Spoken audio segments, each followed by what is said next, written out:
દોસ્તો અલથાણ રોડ છે, એક્સિડન્ટ થાય છે સતત, એક ભાઈનું માથું ફાટી ગયું, છતાંય આ લોકો કામ નથી કરતા.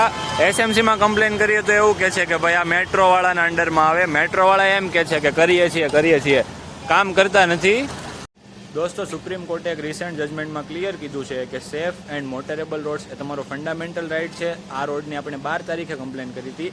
અહીંયા વારંવાર એક્સિડન્ટ થાય છે, આપણે એને કોલ કર્યા છતાંય રોડ રિપેર નથી કરતા અને પબ્લિક સેફટીને ખતરામાં મૂકે છે.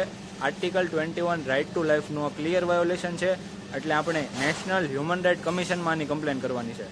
દોસ્તો આ NHRCની વેબસાઇટ છે, આ એનો કમ્પ્લેન સેક્શન છે. આમ આપણે બધું લખી દીધું છે કે આ તારીખે આ કમ્પ્લેન નંબરથી કમ્પ્લેન રજીસ્ટર કરાવી હતી, પછી એણે મેટ્રોવાળાનો નંબર આપ્યો, આપણે એને કોલ કર્યા છતાં એણે કામ ન કર્યું, એક્સિડન્ટ થાય છે છતાંય. આપણે સુપ્રીમ કોર્ટનું જજમેન્ટ પણ આમાં મેન્શન કરી દીધું છે અને બધી ડિટેલ્સ નાખી દીધી છે. NHRC પાસેથી આપણી ડિમાન્ડ એવી છે કે SMC અને મેટ્રો ડિપાર્ટમેન્ટને ઇમિડિયેટલી રોડ રિપેર કરવા માટેનો ઓર્ડર કરવામાં આવે. બંને પાસેથી રિટર્નમાં એક્સપ્લેનેશન લેવામાં આવે કે મોડું શું કામ થયું અને રિસ્પોન્સિબલ ઓફિસર ઉપર એક્શન લેવામાં આવે. કમ્પ્લેન રજીસ્ટર થઈ ગઈ છે, આ એનો કમ્પ્લેન નંબર છે. હવે જોઈએ છીએ આ રોડ કઈ રીતે રિપેર નથી થતો.